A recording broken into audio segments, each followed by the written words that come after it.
네, 유아교육 이대로는 안 된다. 어제는 사립유치원 문제를 전해드렸는데요. 오늘은 어린이집입니다. 툭하면 아동학대의 비리 소식까지 어린이집 역시 어디 하나 마음 놓고 보낼 곳이 없습니다. 정부나 지방자치단체가 인증한 공공형 어린이집에서까지 문제가 터질 때면 학부모들의 마음은 더 답답해지고 마는데요.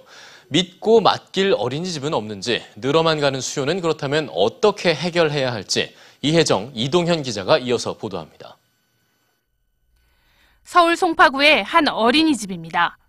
원장은 5개의 어린이집을 운영하면서 특별활동비 등을 부풀려 결제하고 되돌려받는 방법으로 3년 동안 2억 2,700만 원을 횡령하다 경찰에 적발됐습니다. 룰 리베이트 같은 거는 옛날에 제가 알기로는 원장 아마 정부이 똑같을 거예요.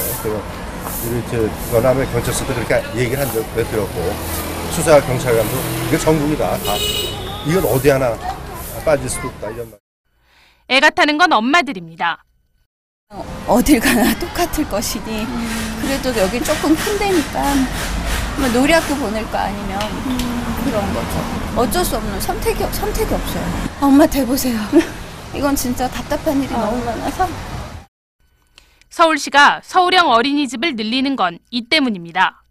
국공립 어린이집 수요를 대체할 만한 믿고 맡길 수 있는 민간 어린이집을 만들자는 겁니다.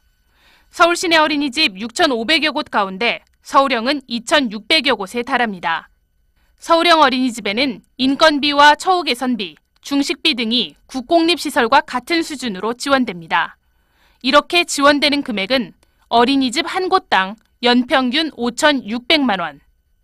서울시는 올해 서울형 어린이집에 모두 885억 원을 투입할 계획입니다. 공인된 지 3년 이상이 된 시설에 대해서는 그 재평가를 통해서 그 사후 관리를 강화하고 또 어린이집의 전반적인 수준 향상의 계기로 삼을 계획입니다.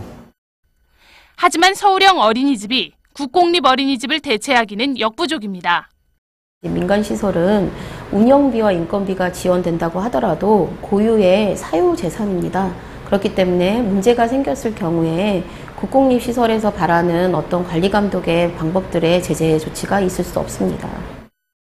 비리 문제도 잇따라 경찰 수사를 받고 있는 서울 송파 지역 어린이집 104곳 가운데 44곳이 서울형 어린이집입니다. 그런데도 지난 5년 동안 행정처분을 받은 서울형 어린이집은 90곳에 불과합니다. 전국의 어린이집은 모두 42,500여 곳입니다. 이 가운데 국공립은 2,200여 곳, 전체의 5% 수준입니다. 아동학대 문제가 불거지고 학부모들의 우려가 커질수록 국공립 시설을 늘려달라는 요구도 커지고 있는데요. 이 시설을 짓지 못하는 이유, 아무래도 비용 때문입니다. 교회부터 아파트까지 빈 공간을 활용해보면 어떨까요? 지난해 10월 문을 연 서울의 한 구립 어린이집입니다. 49명 정원의 이 어린이집을 짓는 데 들어간 비용은 1억 7천만 원. 서울에서 어린이집을 새로 지으려면 평균 25억 원 정도가 필요하지만 교회가 공간을 무상으로 내주면서 비용을 크게 줄였습니다.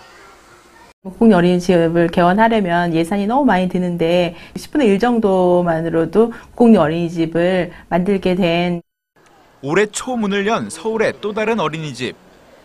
아파트 단지 안에 있는 이 어린이집은 시설비 1억 6천만 원으로 개원했습니다. 아파트 내 주민 공동시설을 어린이집 공간으로 활용한 겁니다. 거리가 가깝기 때문에 그게 가장 큰 장점이고요. 국공립 어린이집이기 때문에 나라에서도 많은 도움이 되고 있기 때문에 서울시는 기존 건물을 활용하는 방식으로 지난해 108곳의 어린이집을 새로 지었습니다. 780억 원의 예산 절감 효과도 거뒀습니다. 또 공공기관의 어떤 유휴 공간을 활용했을 때 그런 비용이 많이 절감되는 그런 효과를 누려서 저희가 신축에 비해서 약 4분의 1에서 5분의 1 수준으로 이 사업을 추진할 수 있었습니다. 해마다 수요는 늘고 있지만 전체 어린이집의 5%에 불과한 국공립 어린이집. 민관 협력을 통한 확충이 새로운 대안으로 떠오르고 있습니다. EBS 뉴스 이동현입니다.